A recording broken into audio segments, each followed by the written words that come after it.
로마서 8장 12절로 17절입니다. 신약성경 250페이지.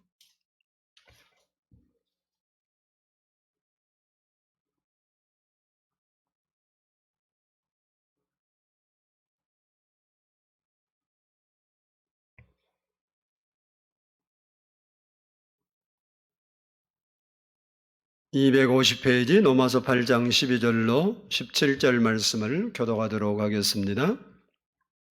제가 먼저 12절 말씀 봉독에 올립니다. 그러므로 형제들아 우리가 빚진 자로 돼 육신에게 져서 육신대로 살 것이 아니니라.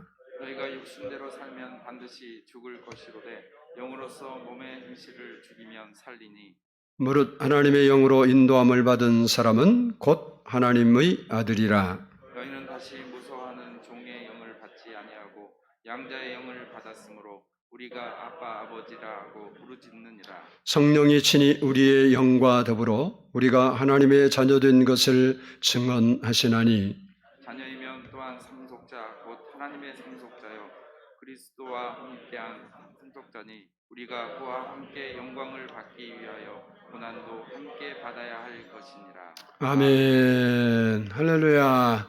우리 앞사람과 한번 인사합니다. 주의 이름으로 사랑합니다. 한번 따라서 하겠습니다. 성령님과 동행하는 삶. 누구랑요? 성령님과 동행하는 삶. 하나님의 역사를 굳이 구분할 필요는 없지만 구분한다고 하면 성부, 성자, 성령 시대로 나눌 수 있습니다. 성부 시대는 구약 성경 시대, 구약 시대를 가리키고, 그리고 성자 예수님의 시대는 예수님이 땅에 오셔서 공생애를 사시면서 우리를 위해서 우리 죄를 지시고 십자가에 달리시고 또 사흘 만에 부활하셔서 우리에게 부활하신 그 사건을 10일 동안 나타나시고 승천하게 됩니다. 그리고 오순절 성령님께서 이 땅에 강림하게 되는데 그 전까지를 말하고 있습니다. 그리고 성령 시대는 오순절 성령 이후의 시대를 말하고 있습니다. 물론 하나님은 성삼위 일체 하나님이시기 때문에 어느 시대나 하나님께서 성삼위 하나님께서 함께 역사하셨습니다. 그러나 주도적으로 전면에 나타나셔서 일한 것을 중심으로 구분한 것뿐이에요. 이런 분류를 토대로 보면 지금은 성령님께서 주도적으로 역사하시는 시대이기 때문에 내가 성령님과 어떤 관계를 맺고 있느냐가 매우 중요한 겁니다. 그래서 성경은 우리에게 성령 충만을 받으라 이렇게 우리에게 권면하고 있습니다. 그래서 우리의 신앙의 성패가 어디 있느냐? 성령 충만하냐? 성령 충만이 아니하냐? 여기에 있어요. 성령 충만하면 우리가 하나님의 뜻대로 살 수 있고 또 사람의 제일 된 목적이 하나님께 영광 돌리는 건데 그 목적대로 하나님께 영광 돌리는 삶을 살 수 있습니다. 성경 고린도전서 10장 31절에서 그런즉 너희가 먹든지 마시든지 무엇을 하든지 다 하나님의 영광을 위하여 하라 이렇게 그리스도인의 삶의 지표, 그리스도인이 어떤 가치를 가지고 살아야 할 것인가를 우리에게 말씀해 주셨습니다. 그러나 이런 목적대로 성령 충만하지 아니하면 우리가 하나님의 뜻대로 살지 않고 자기 마음대로 살기 때문에 하나님의 뜻을 이룰 수 없고 또 하나님께 영광 돌리는 삶을 살 수도 없게 되는 겁니다. 성경은 성령 충만한 삶을 다른 말로 성령님과 동행하는 삶이다. 또는 성령님의 인도를 받는 삶이다. 또는 성령의 지배를 받는 삶이다. 이렇게 표현을 합니다. 그래서 이 시간에는 성령과 동행하는 삶이 무엇인가 그거에 대해서 우리가 한번 살펴보면서 물론 여러분이 예수를 믿고 여러분 안에 다 성령님이 계신 줄로 믿습니다. 근데 그분이 실제적으로 여러분과 동행하는 그런 삶의 변화가 일어날 수 있기를 축복합니다. 먼저는 한번 따라서 합시다. 성령님과 동행하면 육신대로 살지 않는다. 대로 살지 않는다. 오늘 본문 13절 말씀입니다. 우리 13절 말씀을 같이 한번 읽어보겠습니다. 시작. 너희가 육신대로 살면 반드시 죽을 것이로되 영으로서 몸의 인체를 죽이면 살리니. 아멘. 이 말씀을 보면 그리스도인들이 영으로 살 수도 있고 육신대로 살 수도 있다는 것을 알 수 있어요.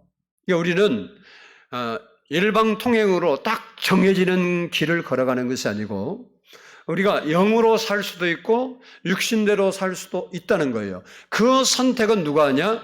하나님이 해주시는 게 아니라 내가 하는 거예요. 너희 앞에 복과 저주를 놓았나니 너희가 손을 내밀어 선택하라. 그러나 너희가 살기 위하여 복을 선택하기를 원한다. 성경은 하나님은 의도를 우리에게 가르쳐주고 있지만 선택을 우리가 너는 복이라 그렇게 선택해 주지 않고 자기가 하는 거예요. 그리고 그 결과는 내가 책임지는데 우리가 육신을 따라 살 거냐 영을 따라 살 거냐 이 선택한 결과 그것은 죽고 사는 문제로 나타납니다. 오늘 본문 말씀을 보면 육신대로 계속 살면 반드시 죽으리라 이렇게 경고하고 있습니다. 여기서 육신대로 산다는 말은 내 마음속에서 일어나는 육신의 소욕을 쫓아 사는 것을 말해요. 바울도 예수 믿고 이 문제 때문에 고통을 당하고 탄식한 적이 있습니다. 로마서 7장 22절로 24절을 보면 내 속사람으로는 하나님의 법을 즐거워하되 내 지체 속에서 다른 한 법이 내 마음의 법과 싸워 내 지체 속에 있는 죄의 법으로 나를 사로잡는 것을 보는도다. 오라 나는 곤고한 사람이로다. 이 사망의 몸에서 누가 나를 건져내랴. 그리고 탄식하는 겁니다. 누구의 인도를 받을 것이냐? 이 바울이 예수 믿고 성령의 인도를 받아서 성령과 동행하는 삶을 살고 싶은데 다른 쪽, 내 안에 다른 쪽에서 그렇게 살지 말고 옛날처럼 살아라. 옛날처럼 그렇게 살지 네가 예수 믿는다고 뭘 변한 걸 뭘 변하게 살라 그러냐. 그리고 자꾸 우리의 마음에 안 좋은 생각을 올려준다는 거예요. 그래서 바울이 이것 때문에 고민을 많이 했는데 이 문제를 어떻게 해결했는가? 로마서 8장 2절을 보면 이는 그리스도 예수 안에 있는 생명의 성령의 법이 죄와 사망의 법에서 너를 해방하였습니다. 이렇게 바울이 고백합니다. 이 말씀은 성령의 법을 따라가면 육신대로 살고자 하는 본성을 이기게 된다는 거예요. 그러니까 내가 성령을 따라 살기를 결정하지 않으면 우리 육신의 본성을 이길 수가 없어요. 다시 말하면 성령 충만하면 사람의 본성이 원하는 죄 짓는 삶을 살지 않게 된다는 거예요. 우리 원망하고 불평하고 불신하고 이런 거요. 우리가 성령 충만하면 그걸 이기고 살 수 있다는 거예요. 근데 우리가 성령님과 동행하지 않으면 성령님이 실시간으로 우리에게 도와주시지 않으면 그거 절대 못 이긴다. 원망할 환경에는 원망하고 불평할 환경은 불평하고 미워할 환경은 미워하고 절망할 환경하면 절망하고 그렇게 산다는 거예요. 그러나 성령의 인도를 받으면 성령님과 동행을 하면 성령님께서 우리가 성령 충만하면 그것을 이기게 도와주신다는 거예요.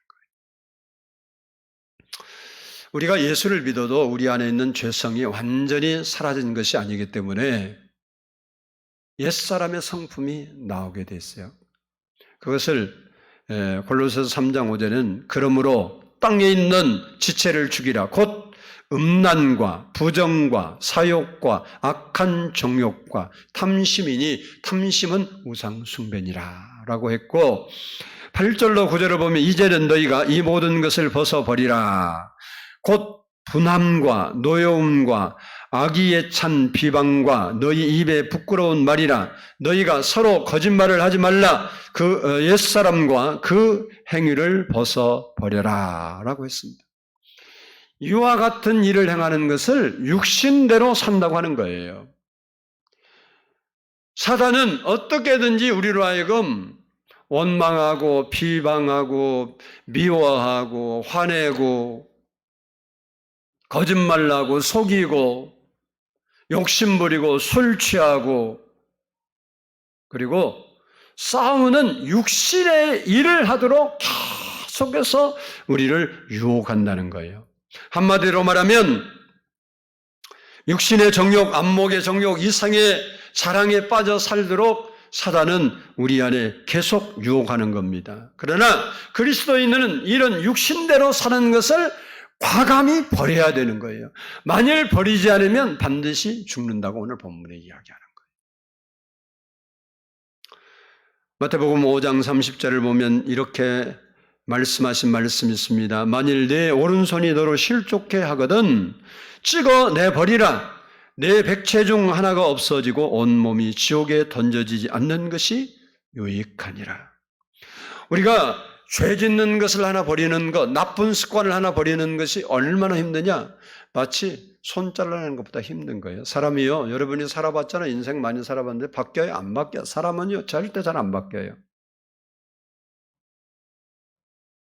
자기 고집도 안 바뀌고 자기의 성깔도 안 바뀌고 자기의 습관도 안 바뀌고 우리의 생각은 진짜 그러니까 성경이 그런 거예요. 네 오른손 잘못했나 확 잘라버리고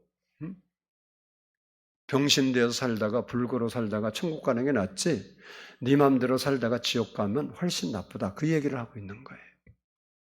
우리가 성령님과 동행해서 육신대로 살지 않고 영으로 살아야 우리가 되는데 영으로 사는 것이 얼마나 힘드냐. 너무 영으로 사는 게 다른 게 아니에요. 하나님 말씀대로 사는 것을 영으로 산다 그래요. 그럼 우리가 어떻게 성령님과 동행하는 삶을 살 수 있느냐? 그것은 바로 성령 안에서 무시로 기도하고 항상 기뻐하고 항상 감사하는 삶을 말합니다. 그때 성령님이 나와 동행하면서 나를 돌봐주시고 은혜를 베풀어 주시는 거예요. 성령님과 동행을 안 하는데 성령님이 여러분 안에 계신다고 해서 이루어지냐? 그게 아니라니까요.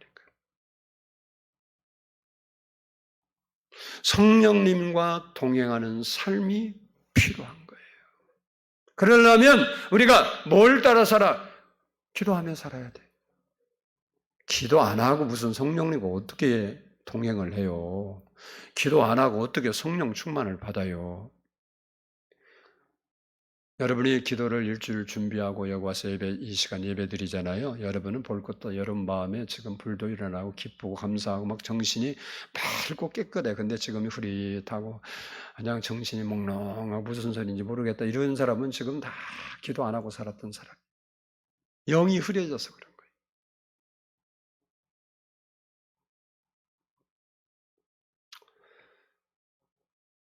내가 사로잡혀 있는 육신의 일이 무엇인지 생각해 봐야 돼요. 사람마다 어떤 사람은 상처에 사로잡히고 어떤 사람은 원망에 어떤 사람은 실패에 어떤 사람은 뭐에 사람마다 다 다른데 무엇에 내가 육신의 생각에 사로잡혔는지 생각하고 이 시간 결단하고 오른발 자르는 것처럼 잘라내기 바랍니다. 그러면 성령님과 동행하는 삶이 돼요. 그러면 육신의 욕심을 이루는 게 아니라 영으로 살아서 하나님의 뜻을 이루어. 근데 하나님의 뜻을 이루면요. 하나님께만 좋게 되는 게 아니에요. 절대 성경을 보면. 아브라함을 통해서 하나님 뜻을 이루죠. 근데 하나님만 좋고 아브라함은 나빠졌습니까? 아니요. 믿음의 조상이 되었고 그 소원 다 이루어졌어요.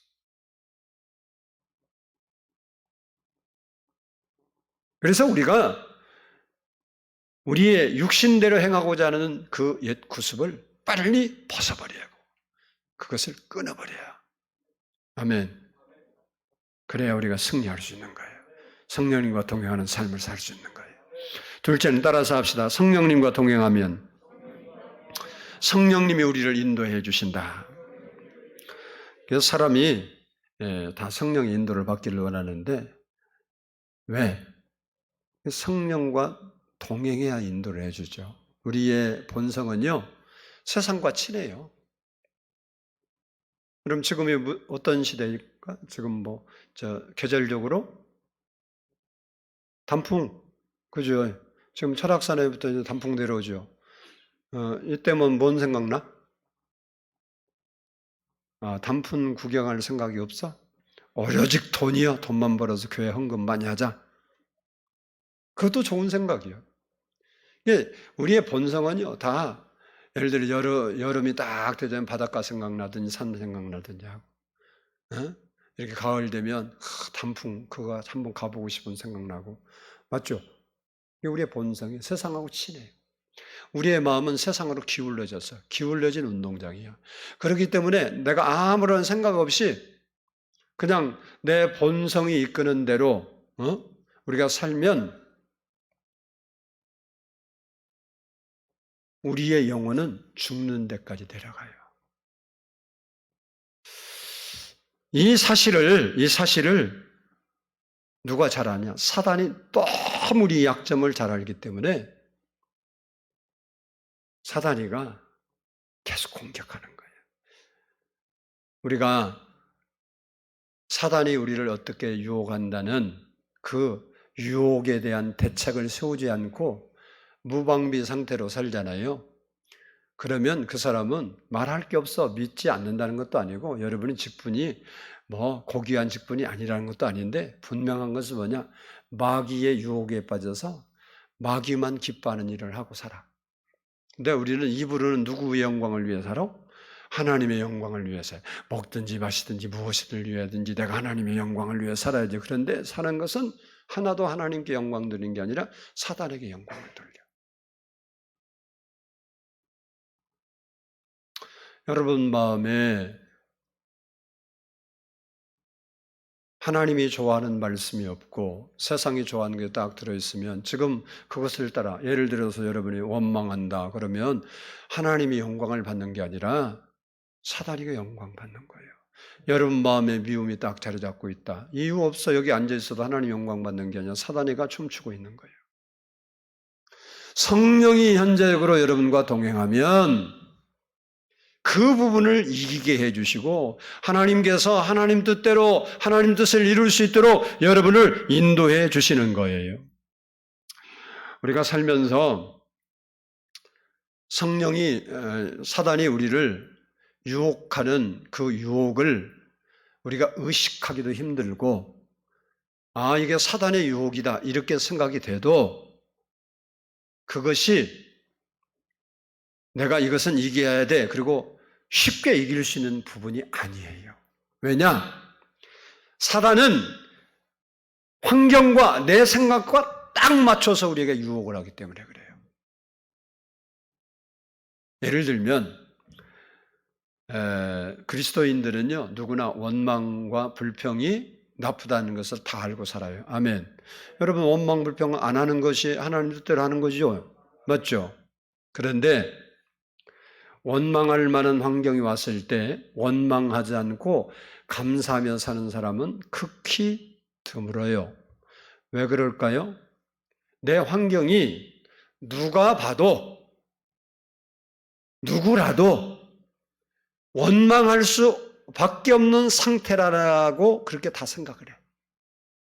그러니까 사람들은 이런 때는 예수를 믿든 안 믿든 관계없이 원망할 수 없는 지금 환경이야. 그리고 사람들이 원망을 하고 그 원망하는 것을 어떻게 생각하냐? 당연하다 이렇게 생각을 해. 사단은 이처럼 내가 원망할 수밖에 없는 환경에서 성령님은 그러는 거예요. 여러분이 나중에도 좀 더 말씀드리겠지만 하나님 원망하지 말라 그러지만 여러분은 그 말을 안 듣고 사단이 가래요. 야, 이럴 때 원망하면 너는 바보냐? 너는 인간도 아니냐? 이럴 때 참어. 한 번 이럴 때 받아야 돼. 그리고 우리 마음에 계속 유혹을 내요. 그러면 그 말이 정답인 줄 알고 아멘 그리고 승질 내고 화부리고 미워하고 원망하고, 그러면 사단이가 너 잘했어 박수 치는 거예요. 여러분 생각해봐. 일주일 살면서 사단이 박수 칠 일을 얼마나 많이 했나. 그리고 와서 회개도 안 했잖아. 그리고 앉아있는데 은혜가 들어오겠어. 마음에 내 마음이 이상한 것으로 가득 차 있는데.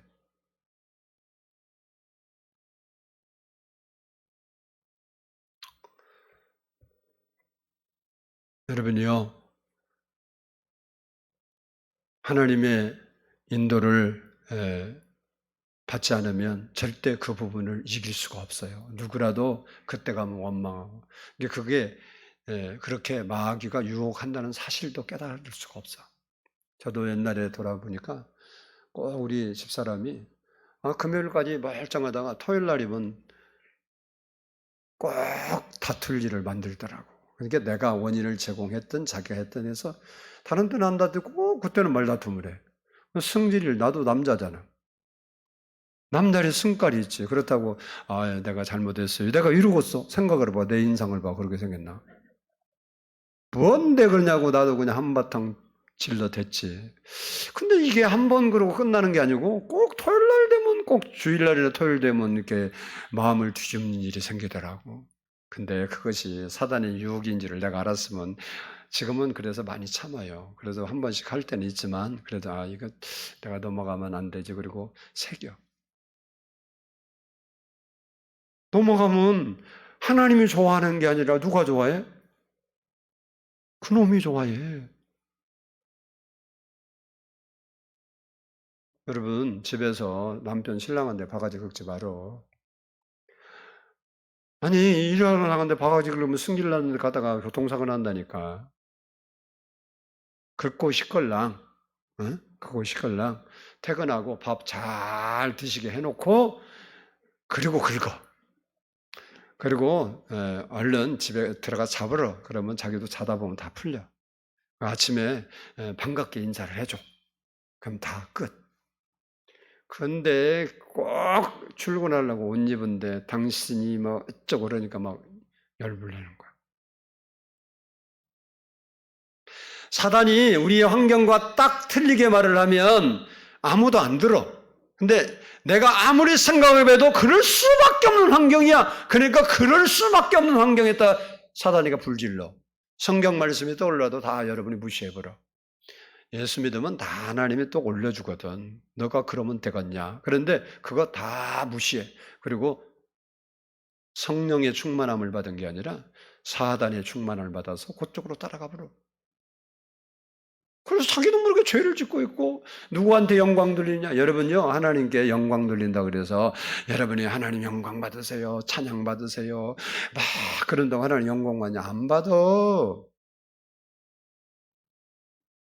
마태복음 5장에 보면 너희가 이방 사람들에게 착한 행실을 해서 그들로 하여금 하나님께 영광을 돌리게 하라 그랬어요. 그들이 하나님 믿지도 않는데 무슨 하나님, 그게 아니고 우리가 선한 일을 이렇게 하면 저 사람이 참 좋은 사람이다. 예를 들어서 그렇게 말하는 것이 내가 예수 믿는 사람으로서 그 냄새를 풍기면 하나님께 찬양을 한다는 거예요. 그래서 다니엘이 사다굴 앞에서도 굴하지 않고 감사하고 사다굴에 들어갔다 나왔더니 누가 하나님을 찬양하냐? 다리오 왕이 하나님 안 믿는 사람이에요.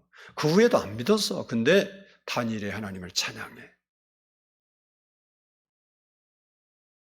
여러분이 하나님을 영화롭게 하고 찬양하는 것은 입술 백날 해도 하나님 받지도 않아.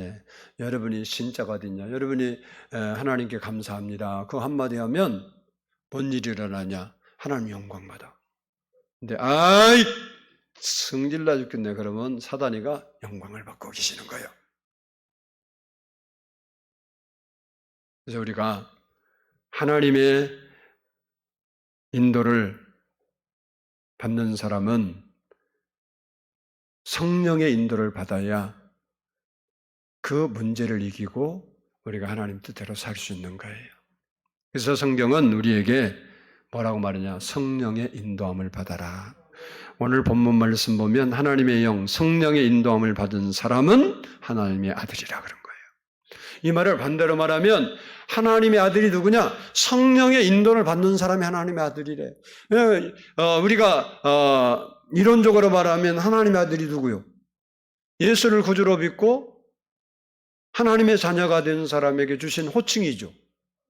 근데 오늘 본문에서는 하나님의 아들이 누구냐? 성령의 인도함을 받는 사람이 하나님의 아들이라. 이 말은 하나님의 아들은 성령의 인도를 받아야 된다는 거예요.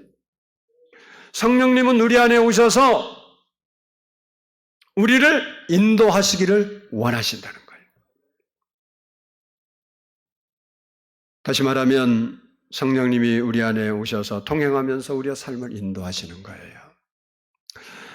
그러면 성령님이 우리를 어떻게 인도하냐? 인도한다니까 뭐 성령님 보여야 말이죠. 그렇죠? 어떻게 하냐? 따라서 합니다. 하나님 말씀으로 우리 마음에 생각나게 하신다. 성령님은 우리 마음에 계시기 때문에, 그리고 그분은 하나님 말씀을 가지고 역사하시는 분이에요. 그래서 우리가 어떤 일이 있으면 우리 안에 하나님 말씀이 생각나게, 그리고 말씀을 들을 때 감동받게 해요. 그래서 성령님이 우리를 인도해요. 예를 들면 우리가 미워할 만한 일이 딱 생겨서 누구를 딱 미워하려고 그러면, 여러분이 성령님과 동행하고 성령님 함께하면 그 성령님이 여러분 마음에 원수도 사랑하라 그러는데 네가 미워하면 어떻겠냐, 이 말이 홀랑 올라와. 생각이 난다고. 이런 게 안 올라온 사람은 하나님과 관계가 사실 있다고 보기 어려워. 여러분이 원망하려고 딱 그러면 무슨 생각나요? 범사에 감사하라고 했는데 이 생각이 딱 올라오게 돼 있어. 이게 성령님이 그 일을 하신다. 성령. 그래서 우리가 그 말씀을 딱 붙잡으면 성령의 인도받는 삶이 되어서 형통한 자가 되는 거고, 그 말씀을 딱 놓고 여러분이 이럴 때는 참을 수가 없어. 그리고 미움을 딱 붙잡으면, 그래서 여러분 마음에 미움을 딱 가지면 육신대로 사는 사람이 되어서 결국은 불통한 자가 된다. 그 말이에요. 그래서 사도 바울이 우리에게 뭐라고 경고했느냐? 성령을 소멸하지 말라 그런 거예요. 여러분, 성령은 뭐 소멸이 없어지는 거죠. 성령님은 뭐 없어지고 생기고 이런 존재가 아니에요. 영원 불변한 하나님이에요. 이 말이 무슨 말이냐? 성령이 너희 안에 감동 주는 그 감동을 무시하지 말라는 거예요. 그 감동을 붙잡고 살아라는 그 감동. 그러므로 우리는 순간순간 내 마음속에 떠오르는 하나님의 말씀에 귀를 기울이고 그 말씀에 순종하도록 우리가 살아가야 되는 거예요. 성령님과 동행하면 하나님은 이런 하나님의 말씀을 통해서 우리를 인도해 주시는 거예요. 그래서 갈라디아서 5장 16절에서 말합니다. 너희는 성령을 따라 행하라. 그리하면 육체의 욕심을 이루지 아니하리라. 성령을 따라 행하라는 것은 바로 말씀을 따라 우리 마음에 올려주는 그 감동과 생각나는 그 말씀을 따라 살아라는 거예요. 둘째는 환경과 기도를 통해서 우리를 인도해 주십니다. 사도 바울이 전도여행을 할 때입니다. 아시아로 갔어요. 아시아에서 복음을 전하고 싶어서 교역을 세우고 하는데 성령님께서 환경을 통해서 막는 거예요. 그 환경을 사도행전 16장 7절에서는 이렇게 말합니다. 무시아 앞에 이르러 비두니아로 가고자 애쓰되 예수의 영이 허락하지 아니하시는지라. 그래서 바울이 성령의 인도를 받고 싶어서 하나님께 기도했더니 마게도니아 사람이 환상역에 나타나서 손짓하며 건너와 우리를 도우라 해서 그가 하나님의 인도를, 성령의 인도를 받아서 유럽에 가서 교회를 세우는 역사가 일어나는 거예요. 이처럼 환경을 통해서, 기도를 통해서 성령님을 인도하시는 거예요. 그래서 우리가 기도하고 성령의 인도를 받으면 승리하는 삶을 살 수 있는 거예요. 성공적인 삶을 살 수 있어요. 우리가 기도하고 성령의 인도를 받으면 반드시 축복된 삶을 살 수 있게 되는 겁니다. 마지막으로 따라서 합시다. 성령님과 동행하면 우리 안에 소원을 주신다. 뭘 주신다고? 소원을 주시고 꿈을 주신다. 꿈, 비전을 주시고 꿈을 주시고 소원을 주신다고. 빌립보서 2장 13절을 보면 너희 안에 행하시는 이는 하나님이시니 자기의 기쁘신 뜻을 위하여 너희에게 소원을 두고 행하게 하시나니 이렇게 말씀하고 있습니다. 우리 마음속에 무엇을 하고 싶은 그 소원이 끊임없이 일어나면 그것이 하나님의 소원이고 성령의 응답이에요. 마가복음 5장을 보면 혈류증으로 이게 부인병, 피 흘리는 병인데요. 피가 멈추지 않는 병이에요. 이 병으로 12년 동안을 고생한 여인이 있었어요. 이 여인이 병을 어떻게 해야 돼요? 고쳐야죠. 병을 고치려고 유명한 의사는 다 찾아갔어요. 그럼 뭐가 없어질까? 몰라? 그렇지, 이거가 없어진대. 심사임당이 자꾸 출장을 외박을 해요. 그래서 있는 돈을 다 허비했어요. 온갖 방법 수단 다 동원했는데 병은 나아질 기미를 보이지 않고 오히려 이 의사한테 괴롭받고 저 의사한테 시험 도구가 되고 그래갖고 몸이 만신창이가 되고 더 나빠졌어요. 그러던 어느 날 갑자기 그의 마음속에 예수님을 만나보고 싶다는 생각이 들어왔어요.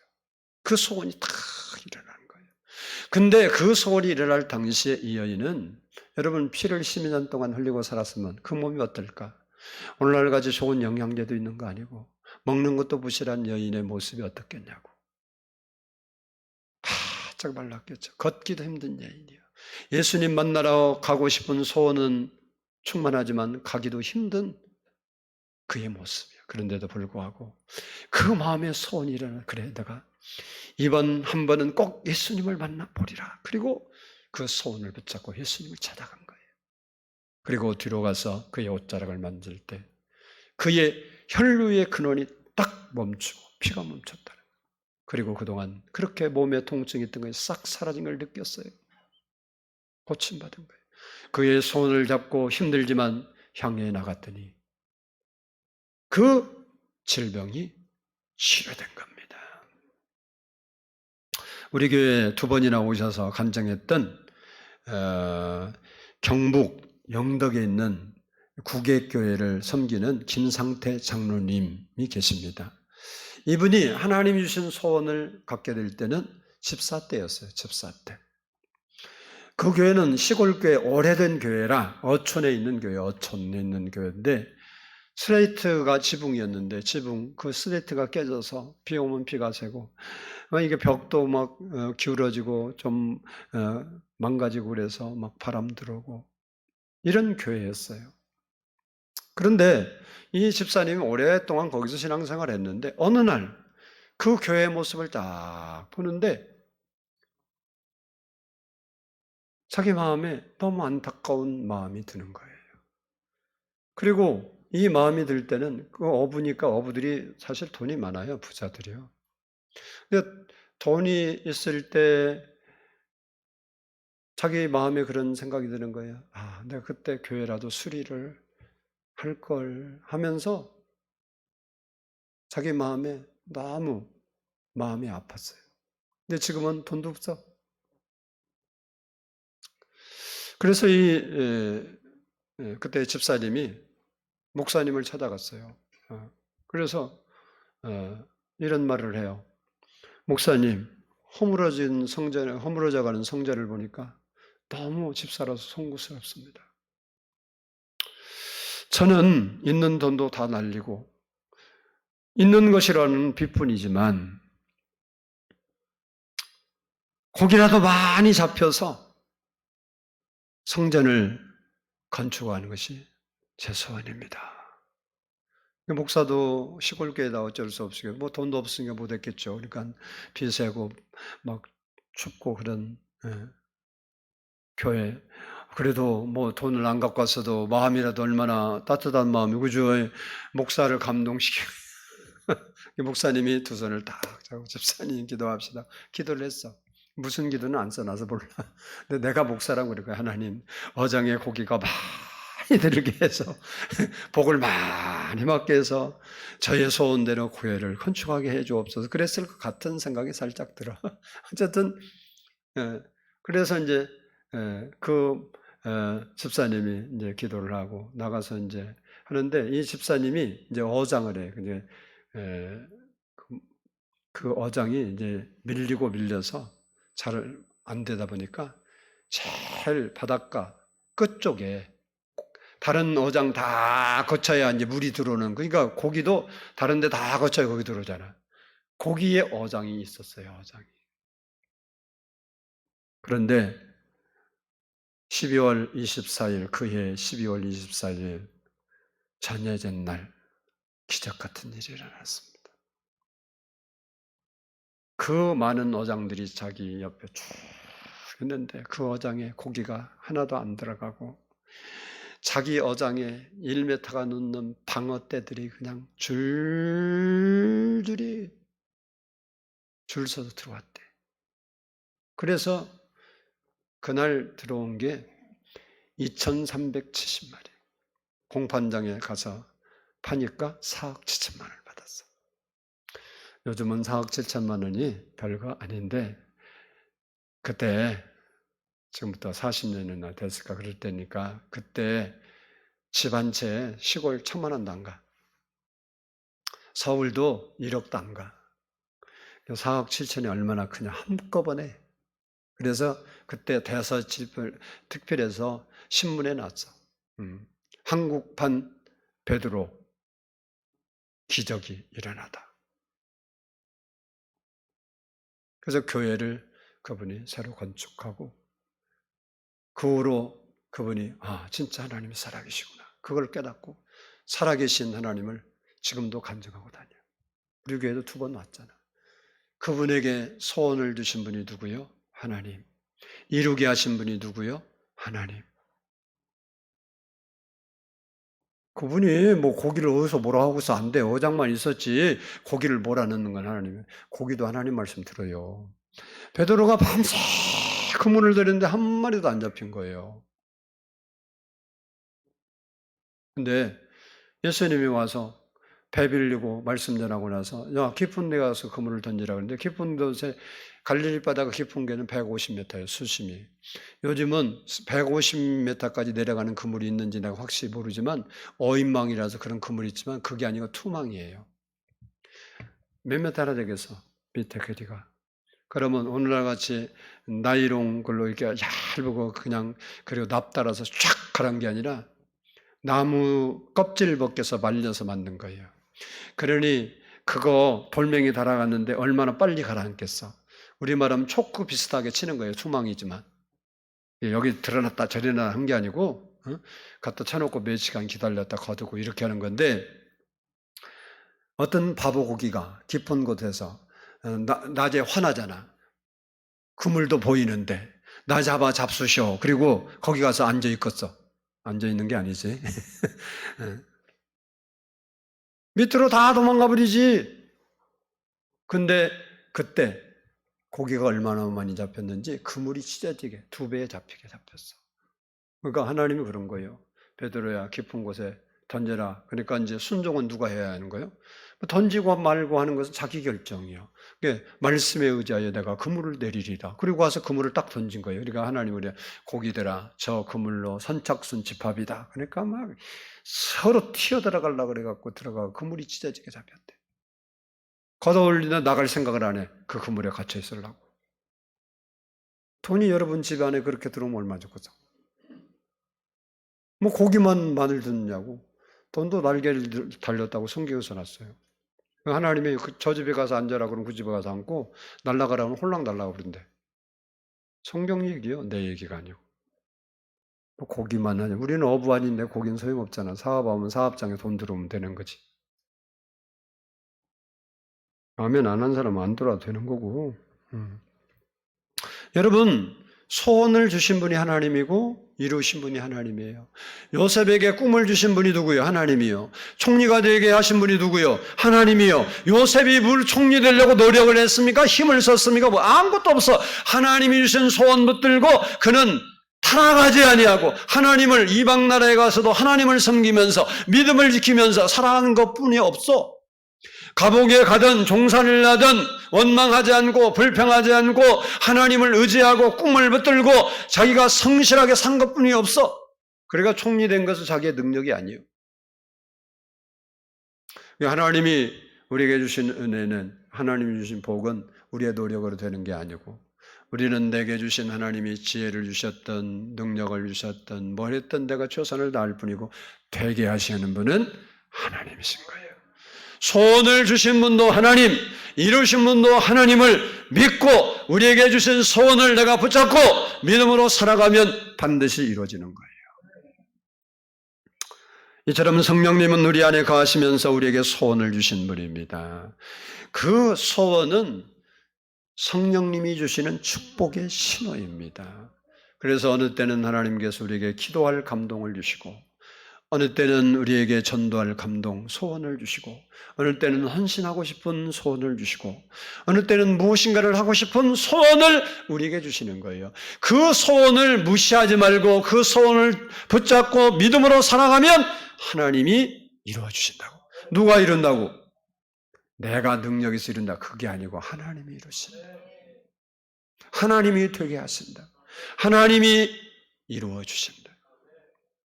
성령님과 동행하면 하나님이 우리의 소원을 일으켜 주시고, 그 소원 붙들고 살면 하나님이 반드시 이루어 주시는 겁니다. 그렇습니다. 우리가 성령님과 동행하는 삶을 살면 성령님께서 우리가 육신의 소욕대로 살지 않고 영으로 살 수 있도록 능력을 주시는 거예요. 힘을 주시는 거예요. 그래서 우리가 세상으로 예수 믿는데도 손가락질 받고 예수 믿는 것들이 저런 것들에 욕먹고 그런 삶을 살지 않고 하나님의 영광을 위해 살 수 있는 삶으로 하나님께서 우리를 붙잡아 주시고 인도해 주시는 거예요.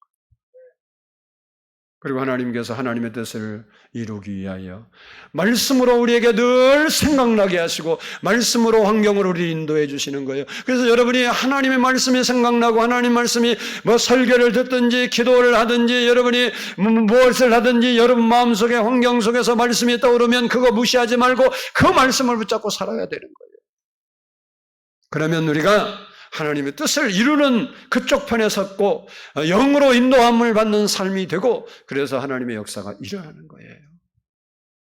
그래서 여러분이 이 성령에 동행하는 삶을 살면 여러분의 삶에 하나님께서 절망 중에 있든 병 중에 있든 먼 중에 있든 우리 마음에 소원을 일으켜요. 소원이 중요한 거예요. 할렐루야. 오늘 2부 예배 드렸는데 우리 이름은 말하지 않고 어느 집사님이 아이 데려와서 기도해달라고 그러더라고.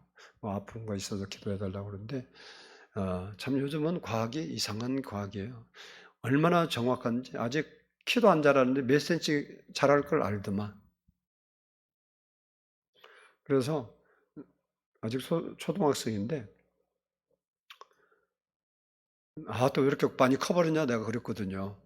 엄청 컸더라고. 오랜만에 보니까 커버렸다고 그랬더니 하는 말이, 목사님 1m 50 다 커버렸어요. 뭔 소리요? 저렇게 이제 초등학생들이 성장판 조사했는데 1m 53이면 끝이래.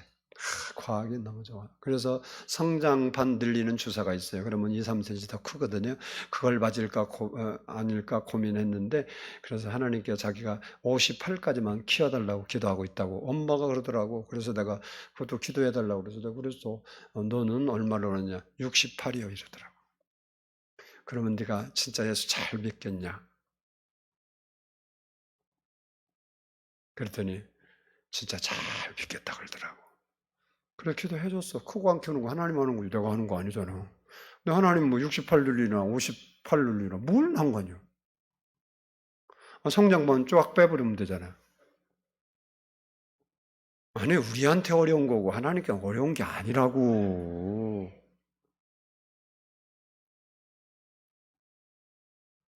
모르죠. 이제 몇 년 지나보면 쿨짱쿨줄은 내가 어떻게 알고 있어. 그래서 않고도 모르고 네가 그러면 아침과 저녁으로 하나님 키 60발까지 키워줘서 감사합니다. 늘 기도해라. 그러면 된다. 그래서 제가 하던 날은 이제 자기 믿음이지.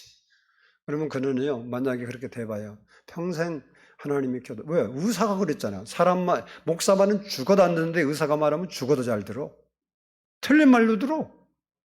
목사는 진짜를 이야기도 안 듣는데 왜 그런지 나는 모르겠어. 여러분 힘들고 어렵습니까? 성령님과 동행하세요. 그러면 여러분 하나님이 인도해 주시고 삶에도 은혜 주시면 안 되던 게 되는 거예요. 성령님이 우리의 보혜사, 성령이 왜 왔냐? 도와주려고 왔어. 도와주려고 왔다니까. 하나님은 우리를 도와주고 싶어서 막 소원이요. 환장을 하고 있는데 우리는 싫다고 이래. 근데 나는 그런 적이 없대. 기도할 때는 맨날 도와달라 그래. 우리의 삶이 그렇게 안 돼서 하나님을 찬양해야지. 우리 집사람이 어제 그러더라. 어제 제가 토요일 날 저는 뭐 한 11시 반쯤 자니까 항상 그 시간에 이제 자로 들어갔더니 다른 때는 꿈나라가 있는데 어떻게 불이 켜졌더라고요. 희한하네. 그랬더니 뭐 큐티한 거 같더라고요. 잘라고 딱 누워있으니 옆에서 그러더라고요. 난 저 하는 말이 이제 발 안 차갑다고. 몇 년 고생했거든요. 발이 차갑대. 그래갖고 여름에도 두꺼운 양말을 신고 거기다 쓰레빠까지 또 틀고 다녀. 집 안에서도. 그리고 부츠 신으면 따뜻하다 그러고. 여름에 그러면 되겠어? 근데 하여간 그랬는데 나 다 이제 안 차가워 그러더라고. 그래서 제가 딱 하는 말이 그거였어요. 그럼 내가 뭐라 그래야 돼? 아유 잘 됐네 그래야죠. 나는 좀 멋대가리 없어요. 내가 봐도. 그래서 감사했어? 그때 감사헌금이요? 이래. 그래서 아니 하나님께 감사하기도 드렸냐고. 그래서 했다고 그러더라고. 여러분 하나님께 영광들 하는데 다른 거 아니야. 뭐 하나님 영광 받아 아니야. 그럴 때 하나님 감사합니다. 그럼 하나님께 영광 받는 거예요. 사단에게 영광 드리지 말고 하나님께 영광 드려. 성령의 인도를 받아봐. 안 되는 게 어딨어. 된다니까. 반드시 우리 교회도 보고 온다니까. 믿어. 그러니까 내 삶이 어쩌냐. 그런 소리 좀 하지 말고 좀 주께로 나와. 여러분 설교 들으면 감동도 안 와? 마음도 나 기도 좀 해야 하는데 내가 이러면 안 되지. 그런 생각도 안 들어? 그걸 다 무시하고 살잖아. 성령의 인도를. 그리고 하나님께 복 달라고 그러면 하나님이 데려가는 대로 따라가야 되는 거지. 안 따라가고 뭔 일이 일어나냐고 대체. 그러겠죠. 그래서 여러분이 기도하고 성령 충만해서 성령님과 동행하는 삶이 되어서 하나님의 뜻이 이루어지고 하나님 뜻이 이루어지면 우리에게 좋은 일이 일어나요. 성경 어디를 봐도 하나님 뜻이 일어나면요. 하나님께 영광이 되지만 우리에게도 복된 일이 일어나요. 그런 하나님의 역사가 여러분의 인생을 통해서 펼쳐질 수 있기를 주의 이름으로 축복합니다. 기도하겠습니다.